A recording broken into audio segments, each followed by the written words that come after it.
Good morning and welcome to Coffee with Jesus. I'm your host, Mario Brown. And guess what? It's Friday. And I know you got to be happy, and I trust that all is well with you and yours. So glad you could join me this morning for a cup of coffee, which I do have. I got my cup this morning, and really, this is absolutely a new coffee I'm drinking today. And it's phenomenal, to say the least. It's phenomenal. But listen, I want to share something with you this morning that I believe is going to be phenomenal and help you this morning. So growing up, my granddaddy was the go-to guy in our family. He was the go-to guy for wisdom, to get your car fixed, do whatever you need. Big Daddy was the guy.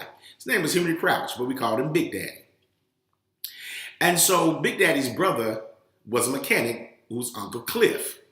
So Uncle Cliff would always fix your cars. And at that time, we had no money, so we were buying used cars. And of course, you know, Big Daddy would go with you to look at the car, and then he would call Uncle Cliff to come and go with us to look at the car and make sure it was pretty, reliable. So eventually, like with any used car, you start having problems. So Uncle Cliff would keep us running. He was just the guy. He would change our oil. He knew how to get us some tires. He was the guy. So once he retired, he started fixing it under the shade tree. Nonetheless, he was still the go-to guy. So one day, Big Daddy said, Big Daddy, I think I got a transmission leak. Can you call Uncle Cliff for me and see when I can bring it by there and let him look at it? He said, yeah. He said, he said, listen, last week, didn't your alternator go out? I gave you some money to help with your alternator, right? I said, yes, sir. He said, what was it before then? I said, my heating coil. He said, now that was a lot of money, right? Yes, sir. He said, okay. He said, I'm going to call Uncle Cliff. He said, but let me say this to you. He said, you need to stop patching that car up and go on and get you a new one. You working. You got to save your money, because the money that you keep patching this car with, you got to buy a car, a new one. I said, okay.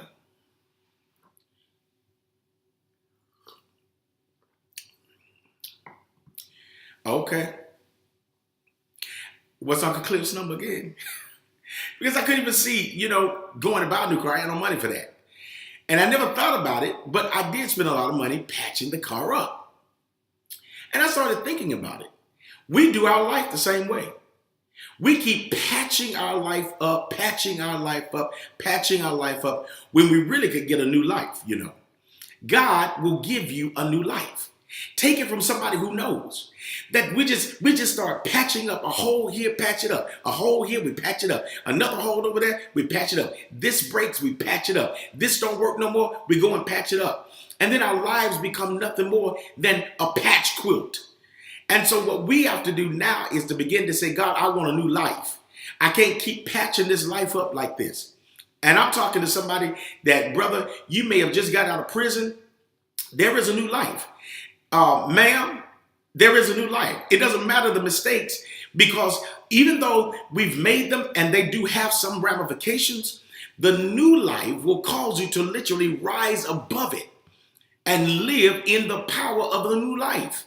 It is very much possible. I can promise you it is very much possible. But you got to make a covenant with yourself that I'm no longer going to keep patching this life up. I'm not going to just keep learning how to cope when I can really learn how to live. All right? I got to learn how to stop just coping with stuff and learn how to live. All right?